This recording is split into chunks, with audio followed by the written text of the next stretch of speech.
Let's go. Let's go. All right, guys. Alex back with another episode of the HYPEWORKS podcast, episode number 42, with myself, Jake. Mr. Jake, and today's guest is Hunter Stuart. Welcome to the pod, Hunter. Thanks, guys. Thanks for having me.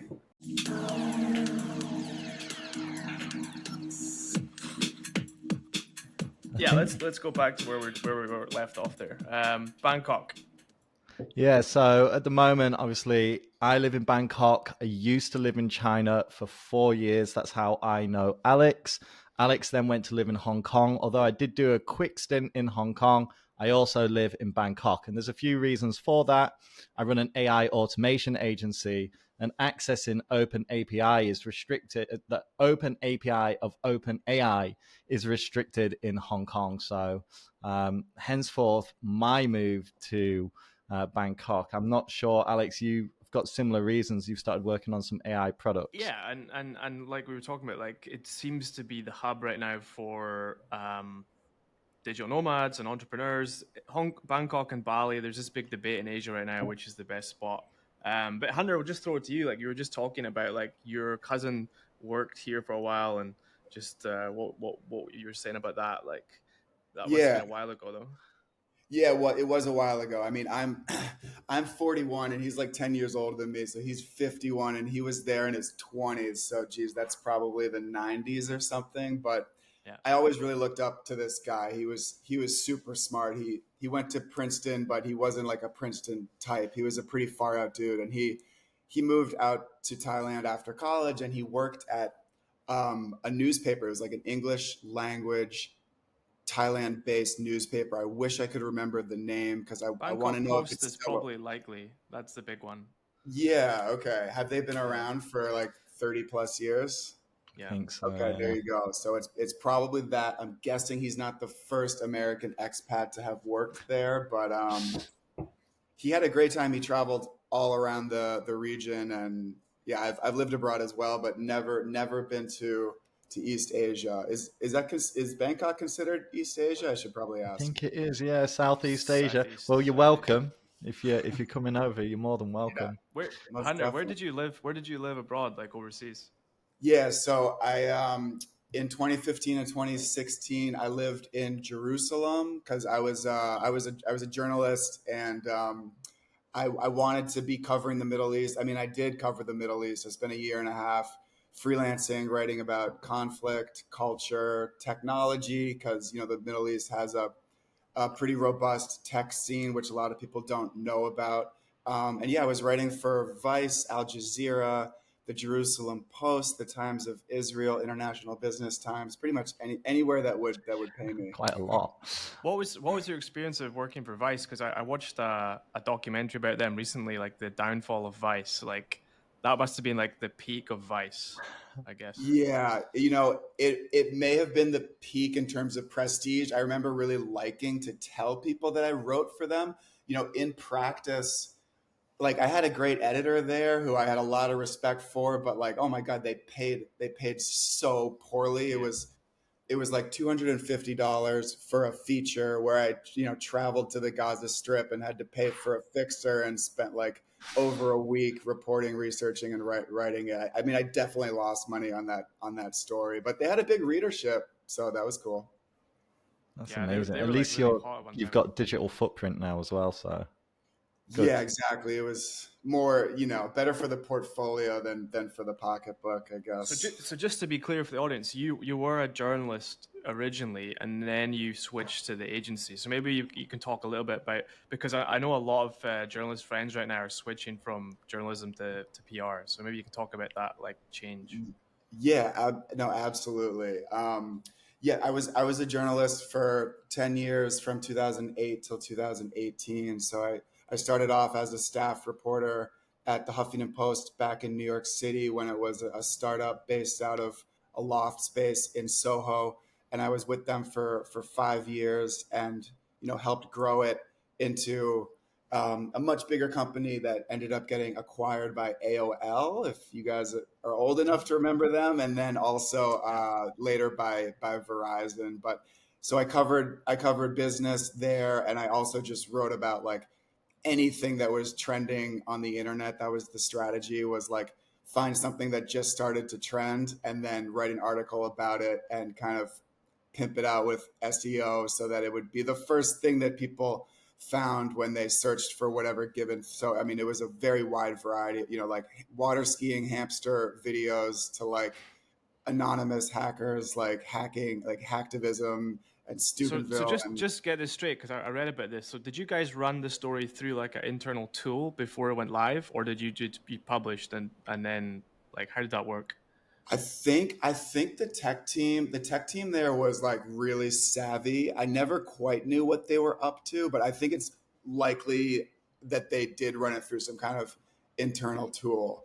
I'm not totally sure, but like the strategy, you guys are probably familiar with this as marketers, but you would kind of pack in as many keywords as possible. So like Yeah, the most egregious example was like, when is the Super Bowl? And the headline would be like, when is the Super Bowl 2025? What time is the yeah, big game? And the first line would be like just repeating that over and over again. And it was nasty to read, but like it did the trick. But anyways, yeah, like I moved abroad. I got sort of tired of writing about viral videos and wanted, a real piece of action. So I was always interested in the Middle East, and I had learned to speak Arabic and had been studying Islam and trying to figure out like what compelled people to blow themselves up just because they believed in something so yeah, hardcore. And so I moved over there, and I did it, and I actually lived on the Israeli side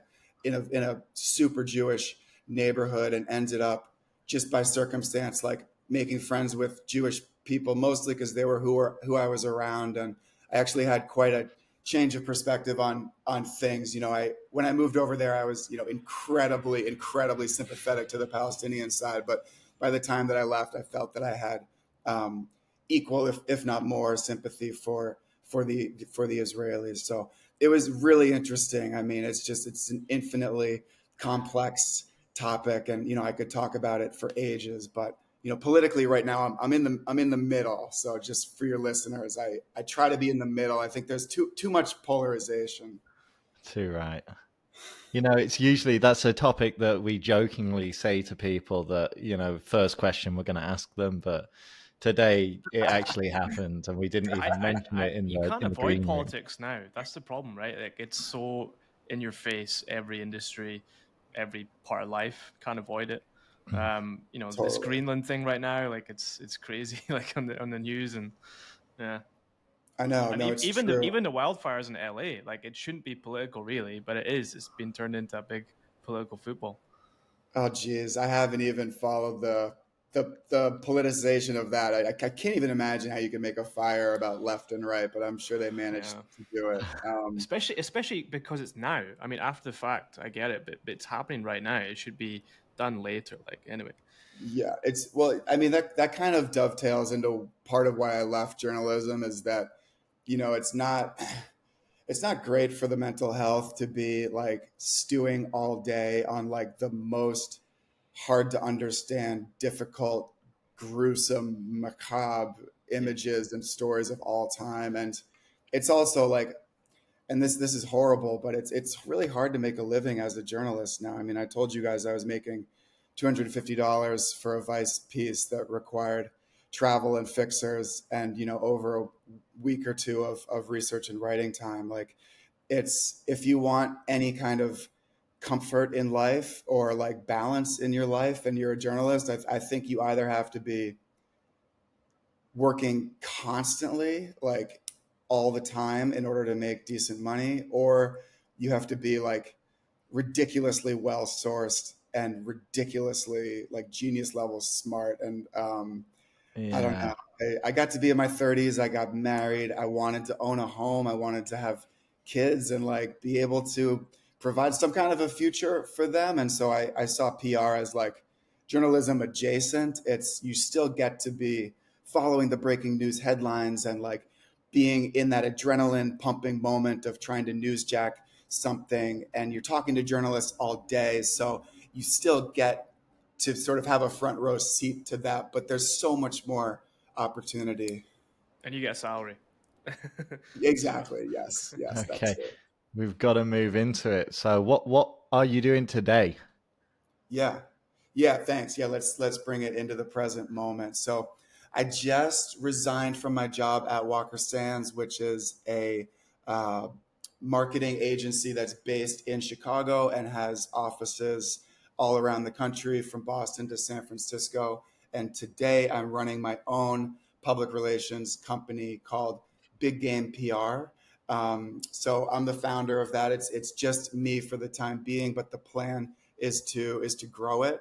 And we specialize in B2B tech, which is exactly what I specialized in at Walker Sands and at the PR agencies where I worked before that. So it's all industries, from cybersecurity to health technology to retail tech to cloud tech and big data.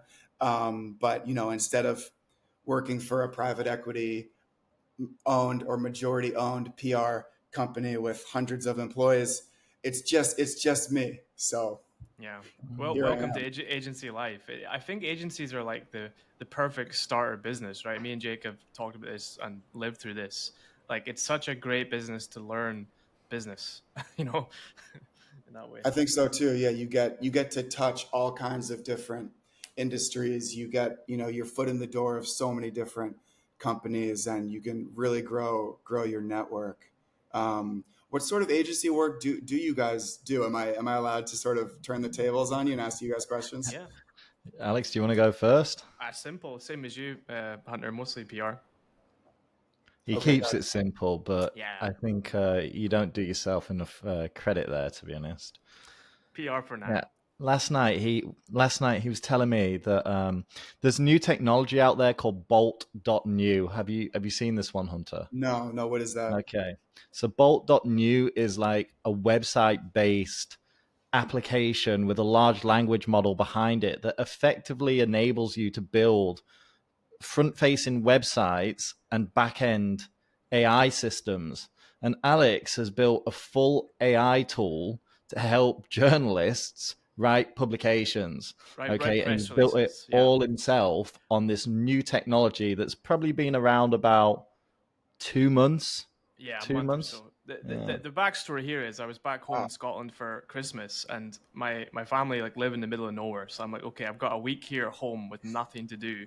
So these tools just launched. Like, why not dive in here? And you know what it's like when you find something new, like a new tool or something. It's like a rabbit hole. You know, you go right in there, and like next thing you know, you're doing like pulling an all nighter in this like web development tool, and like yeah, it's amazing now. Like, there's like three or four of these: Cursor, Bolt, and essentially it's just like ChatGPT. You can Replit, yeah, VO. Replit VO, type in a prompt, Mm, and literally, you can get a basic web app built with AI. yeah. Obviously, there's like loose ends you've got to tie up, like from the database side and some of the DNS, like the server side. You've got to do a little bit of work, but I think this year these tools are gonna be really polished, and like people like you and me, Hunter and Jake, like people that are not developers, can actually start like building apps, like at large scale. Or Wait, So so like any kind of an app, or does it need to be any like a kind of app, news app where there's news any articles? kind of anything. app. Yeah, It's it's incredible. crazy. Like I, Really? I first came across it about 2 months ago. A friend of mine, a Korean guy who actually lives between Korea, and he used to live in San Francisco. And he's one of the guys that writes for OpenAI in Korean. Okay, so he trains that model. And he reached out to me and he's like, "You've got to check this out." Showed me this application. I went on there. It's called bolt.new. That's actually the domain. So check it out, audience and Hunter, if you haven't seen it already. But you can prompt it with anything and basically build any web application. It'll take you a few prompts. You're probably going to have to prompt it 100. I mean, Alex is the A expert over thousand here. How many times. times did you prompt it? God knows, like over a week, probably 1,000 times. Yeah, a lot. Yeah. So wait, so Bolt.new was not created by you, Alex, but you use this tool to create something that allows other Yeah, people to create other things. Can you give yeah. me an example? I feel like I need like a real world I mean, example. basically, I was thinking of what to build. Like, I was sat down thinking, okay, what am I going to build here? And then I thought back to my press release writing days. So you'll recognize this, Hunter, when you sit down from a client or in house and you've got to write a press release. So the standard press release components. You've got your headline, which you spend a lot of time on, intro paragraph, various paragraphs, boiler statement, like all that kind of stuff. Yeah. I was like, okay, why don't I plug in ChatGPT into Bolt, and then Bolt can make me the ideal press release just by typing in like a few keywords. So that was the kind of idea, and then literally that's what the app does. There you go. Now, of course, it's based on ChatGPT 4.0, like it's the latest model. Of course, that's like from our perspective, it might not be the best in terms of like the context and some of the flair like that we would normally put into a press release, but it's good enough for like 99% of the I think the that's the population. thing, like Cool. I'll have to get around to what I do in a moment, but my opinion on that is that AI isn't going to replace people, but a person with an AI is going to wipe out a team of like 5 or 6, like Correct. very quickly. So it Yeah. might not be the perfect press release, but it might get you 95% of the way there, and it will turn a job that would take you 3 or 4 hours into something that will take you 30 minutes. And I think that a lot of people criticize AI going, oh, it's not perfect and it's not quite there, but it might give you an outline or a structure or a way to just effectively increase the efficiency of which you can do things. And that's what's going to happen, and this tool is, I think it's a great idea. Obviously there's probably development that goes along with that, but imagine, you've written this press release and then you click a button inside your application, it can upload it to something like PR Newswire. Then that's something that ChatGPT can't do. That's effectively an AI automation. So level 2 of the like AI large language model space isn't just prompting the tool, it's developing systems that are AI plus automation to remove people from a workflow or to remove tasks from a workflow and have AI do the heavy lifting, effectively saving you time. That time is obviously valuable, it's worth money, and it's also leverage to growth. So that's my perspective. But yeah, Alex's I think thing, there's two amazing. things in my mind as well. Like what Jake said is you can scale a team from like before you'd had to add a headcount, right? So Hunter, if you want to add like capabilities, you'd have to add headcount to your agency, right? Whereas obviously now you can do much more with like less headcount. That's the first part.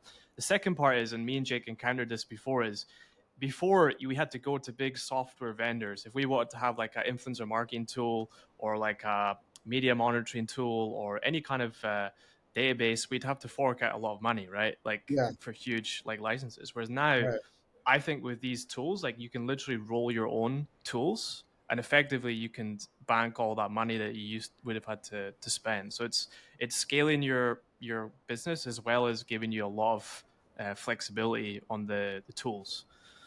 Fully agree. That's awesome. I mean, I'm glad you guys are telling me about this now because my business is new enough that I'm not paying for any software tools. But I imagine if I were to, I would not want to pay the sticker price. So maybe I'll try to build them myself. Although I don't know, I've got quite the tech savvy brain that you guys have. But this what's cool about PR is like I come from a English literature background, and you guys clearly come from a tech background, but we're doing the same thing. Kind of. I'll give you another one because my business a little bit different from Alex's. So my background was running in social media advertising campaigns mostly, and also some offline stuff as well, like events. So I used to do offline activations. And what I've done is, here's a tool for you, make.com. It's actually based in New York. It's the parent company is a company called Selenios. And they do RPA, so they do repetitive process automation. That was their thing for enterprise businesses.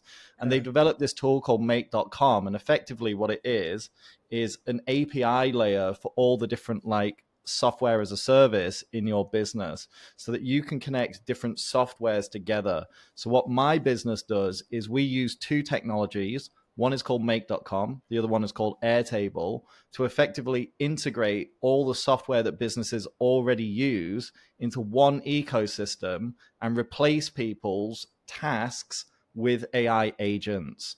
So I'm not sure if that makes sense, but we streamline workflows for people, for businesses, for agencies. We even provide like software as well as managed services. So that's what my business does. It's an AI automation agency that specializes in sales 2B and marketing.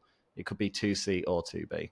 Yeah. Yeah. That's very cool. And are you a founder, Jake? This is something that, I mean, this is your baby. Yeah, so me and Alex, the HYPEWORKS is an extension of stuff that me and Alex used to work on together. So we used to work on some really big brands from China, mostly electronic vehicles, and we helped them like launch several products. It's And then actually from, crazy, Jake, that like yeah, 2 years, yeah, the way everyone went to market in 2 years has changed. Like the traditional agency like model is broken. Like you see all the big agencies like WPP and all these agencies are merging and they're cutting headcount because the model's broken. And like we saw that like 2 years ago that you know 100%. you can't just throw bodies now at like a client. You have to adopt like the latest automation and AI. Yeah, I think the go to market's changed as well. yeah. Like I remember when I was in Hong Kong, like Ogilvy. You know, Ogilvy is obviously probably the most famous agency brand. Like it's the most storied brand. They used to come to our office like head to toe, like you know, black suits, Ogilvy branded notebook, pen, like that kind of Mad Men type thing. I think it's gone now. Maybe you can give your perspective on that. I fully agree with you. Yeah, what the sort of, I guess, mission statement of what we do, my business called Stob.ai, that's STOB.ai, new website launching on Tuesday. Please check it out. That would be Tuesday next week, the 14th of January. It's January still. I thought it was February almost. Time goes quick. But yeah, that's bots backwards. So it started off as a little side thing because like Alex used to run the PR in the HYPEWORKS, and I obviously used to run the advertising, social media. And from there, I started to automate parts of social media and advertising. And then I built these effectively AI agents. That's the new like buzzword for the time, but the AI agents, I started building these agents. And what agents effectively are just automated workflows. So a good example of that is email comes into your inbox. I send that data from Outlook or Gmail or whatever your email is based upon, from the server of Outlook and Gmail to make.com, where I'll send that information to OpenAI via the API back into make.com and then back into your email inbox. So we can automate the drafting of emails. So you can open your inbox, all of your emails are drafted for you. So usually what might take you like 3 hours to reply to will now take you 30 minutes. And we sell that $80 a month. So that's what we do. So that's one kind of workflow that we build for businesses. That's very cool. So let me ask you a question. Do you think that media relations can be successfully automated? Because part of me thinks that AI is going to take over everything, but then part of me thinks that journalists, especially like top tier, you know, the journalists at the most prestigious outlets who are getting pitched by thousands of PR people every week, they're too proud to ever respond to any pitch that's been written by a robot. And so just based on their sort of pride in what they do and the volume of pitches they receive, I sort of feel like it has to come from a human being, but I'm happy to be proven wrong. I've got two things to say on this. One, I think that the nature of SEO and journalism is changing because of the nature of SEO, because there's a lot more online publications. There's also now like large language model SEO, right? There's actually businesses that will get information about you and then prompt OpenAI loads of times to effectively give you a footprint inside these large language models.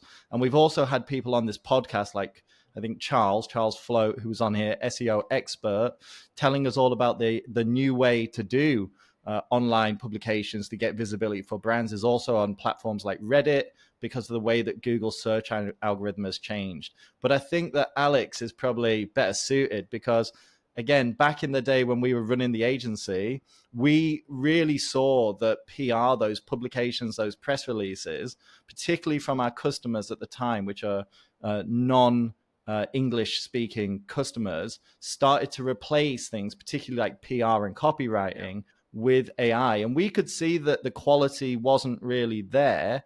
But I think that the processes and I'll give you an the example. fine tuning of the model. There's an example that I kind of Yeah. always talk about here. And like, if you remember back to Apple, like when the iPhone launched, Steve Jobs handpicked 5 journalists, New York Times, Washington Post, USA Today. Like he picked 5 guys to cover the iPhone exclusively. They got the first look.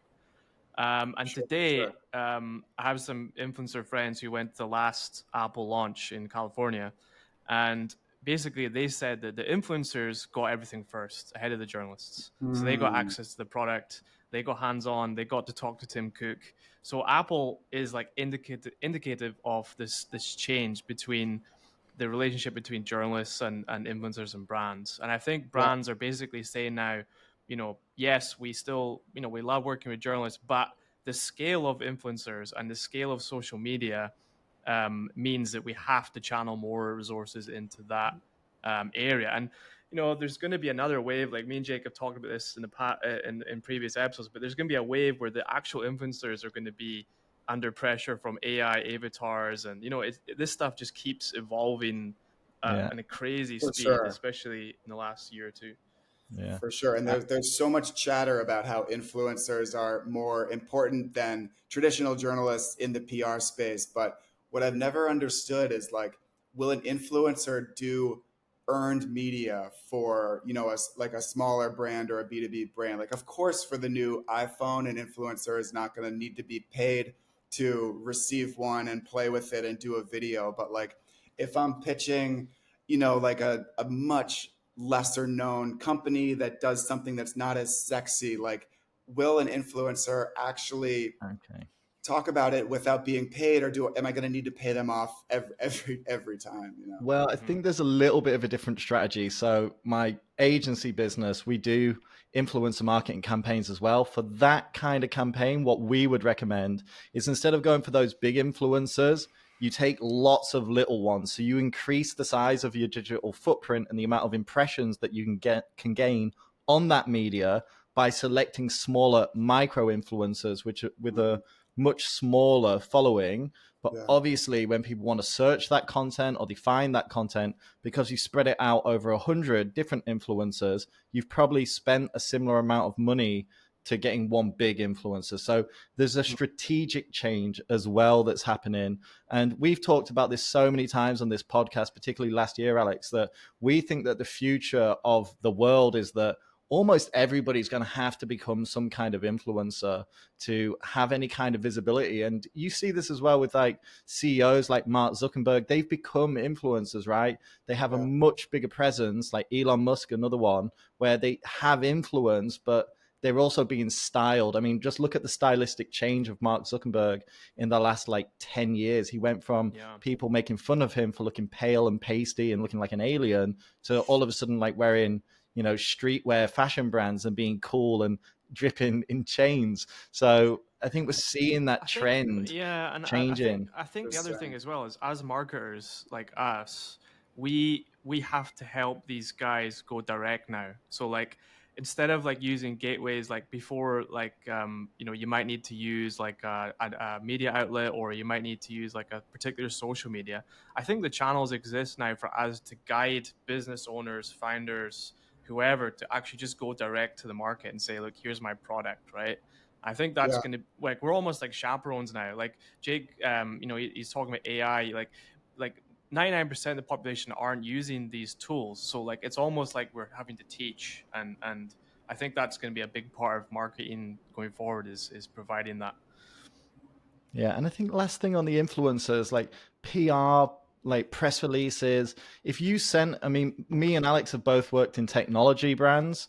If you'd send a device to like Tom's or any of the big media publications, you may not get a great review. If they do a review, they may be more or less objective. But if you send it to an influencer, they tend to be much more optimistic than a journalist. Maybe they prefer the business. Maybe the journalist has a salary and the influencer is, their own brand. So they have a face to maintain. But Mhm. that's, I think, one difference between the way that it's like moving towards the influencers, that you get a much more optimistic and positive review most of the Yeah. time with influencers. I just want to ask you, Hunter, like, what's the biggest lesson you think you can, because we're talking about change here, we're talking about the future. Like, what's the biggest thing you can take from your time in B2B PR, like going forward? Like, if you could pick one thing. Yeah, no, for sure. I mean, I think what you guys are saying is the biggest trend that I'm seeing, and it's also the most worrying for somebody like me who's sort of built a career on traditional media relations. And like, you know, there's a research done by the Pew Research Center here in the U.S. on the number of journalists in the United States from 2008 until the present moment, and it's like it's horrifying. It's down by like 25% or more. So there's like tens of thousands of fewer traditional journalists in the U.S. now than when I graduated college, and at the same time, the number of PR people has ballooned to the point where there's like 7 public relations pros for every one journalist. And so it's, the traditional reporter's inbox is getting so crowded now that it's so much harder to stick out from the noise. So we have, people like me, we have to be going to influencers and finding ways to help brands and founders go direct to their target audiences. But it's massive change, and it's a struggle. Like I still am not sure that I could get an influencer to give coverage or give a placement to one of my B2B tech brands without having to pay them for it. I mean, Jake says he can do it, so Jake, maybe I'll have to take a lesson from you at some point. But I yeah, think it's there's one concerning to me. there's one area I think that we didn't get in house when we worked in house, and that is the commercial side. So like, we obviously were part of marketing teams, and we had a budget, and we spent the money, and that was that, right? But I think marketing people, PR people, social media people, CMOs, they have to be more commercial minded now. You have to look at how your spend is going to get returned. Like For sure. that, aligning yourself with the commercial, I think is going to be beneficial.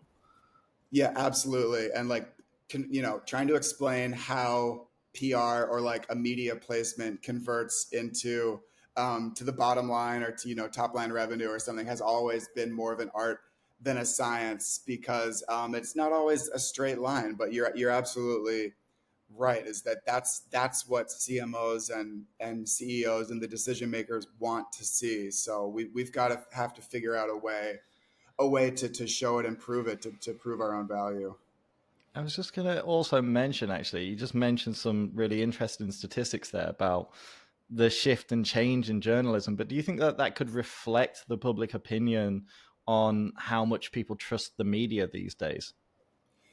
Yeah, I do think. I mean, and again, there's research to show this, so it's not just my opinion. Like trust in the media is at historic lows. It's really scary. I mean, I think it's bad for society. I guess I'm more of a traditionalist. Like, I believe that the New York Times and the Washington Post generally do a better job than an independent Substack writer or podcaster, because they have decades of experience, in some cases hundreds of years, and they've got fact checkers, and they spend so much time trying to get everything right. And so, like, I don't subscribe to this, but I just know from talking to people and from doing journalism myself that people absolutely hate the media. It's like they're these gatekeepers, and they're lying to us, and they're twisting the truth, or they have a secret agenda. What do you um, think of Zuckerberg dropping the fact checking on oh, the Facebook? That's fact kind of checking. yeah. I know. I mean, it's. I think it's a bad thing. Like, it seems like a good thing to be fact checking, but also, like, can we trust Meta to be doing a good job of fact checking? And like, is it possible that it is somehow biased against certain groups of people or like certain kinds of facts? I think that's possible, but I didn't read too much into it. I'm curious what you guys would say. Well, apparently he's using AI, right? Apparently he's fired all the fact checkers, and there's 3,000 of them that have been laid off, and then they're going to use AI to interpret that in some way. So Well, I don't know. have you ever met anybody, Hunter, that, I mean, I'm not sure. I've got a person in mind here, so I won't say too much, but I think we're at an age now where we're moving into this, people say like post truth, but maybe it's more like AI truth, where the AI is going to determine the reality. Because I've had situations where I've asked people, well, what about this, or what about that, or how to do this. And instead of them creating a response in their own mind, they go to ChatGPT and copy and paste a message back to me. And I go, no, but I want to hear your opinion. So I think we're moving into this like age whereby people will rely on the AI, and therefore we put the hands or the trust in these corporations that manage these large language models, which will potentially determine what is truth and what is not truth.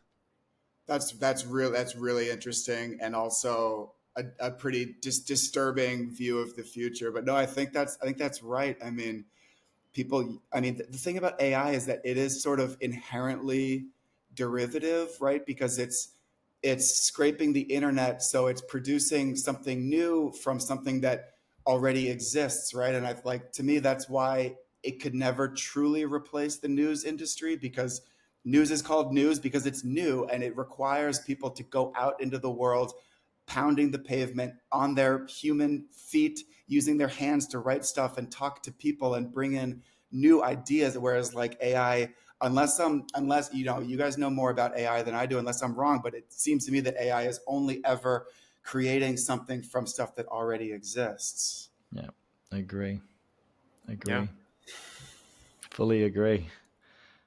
So where does that leave us then? We need What's to your end on a more yeah? No, optimistic. what's your outlook, Hunter? Like this year, and like what's like one area that you're really passionate about, aside from PR, like generally like in the business side or Yeah. I mean, let's see. I mean, I just think that all of this AI is like, it's incredibly helpful, and the innovation is totally remarkable. And Jake, I agree with you. Like, I think ChatGPT and OpenAI, like, it cannot be understated how incredible that is, even when it gets stuff wrong and makes a silly like intern level mistake. I still think it's an absolute miracle that it exists. But I feel like with all of kind of the roboticization of society, it just makes me appreciate people more. And I just personally, I find myself wanting more three-dimensional experiences, wanting to get more involved in my community, talk to like old folks at the supermarket, as antiquated as that sounds. Like, it makes me appreciate humanity more. And so if that's the result of all this, then I think that's ultimately a good thing. yeah, there's something to be said about that. Like if you look at like Taylor Swift, like selling out all those concert, like people need that. People need that kind of in person interaction. Right. Um, yeah, that's a good point. Alex, we have to. That was maybe the most beautiful thing that anybody's ever said on the HYPEWORKS podcast. Probably. That's so kind. You just made my day. One more thing. One more thing. Yeah. One question. Jake. Oh, we nearly got past it there. We didn't we? We have a bit of a surprise Jack in the Box question.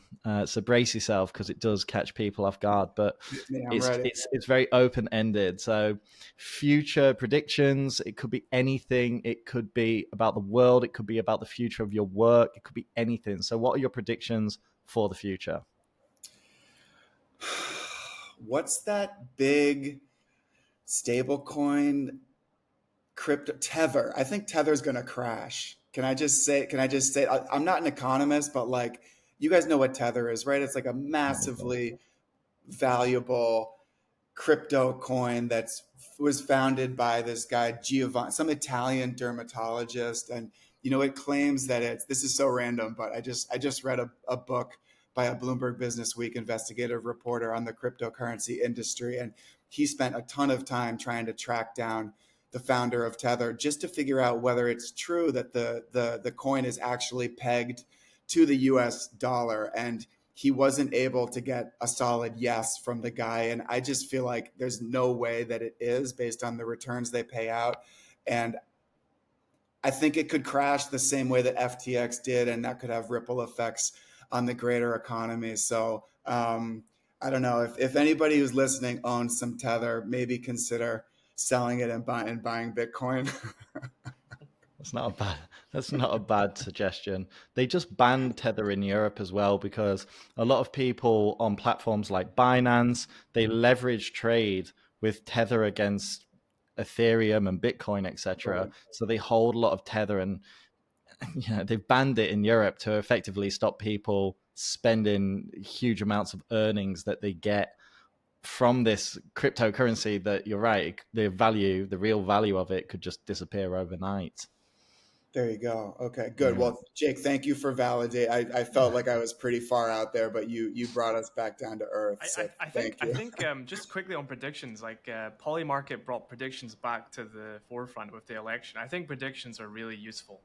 Like, it's really good to, even if you're wrong, it's just good to predict stuff. Interesting. That's a hot take. I feel like I've mostly lately been hearing people say like, "Oh, I don't make predictions because I'm just speculating and I'm just going to be wrong." So that's a contrarian take, Alex. I like it. All right. Right. Let's get you back on, Hunter, when your business is more Sure. mature, shall we say, and see where Yeah. you are then. Sounds Always good. stay in touch. Yeah. Yeah. All right, Thank you, guys. Jake. Thank you, Alex. It's a pleasure. Cheers. See you later. Bye-bye.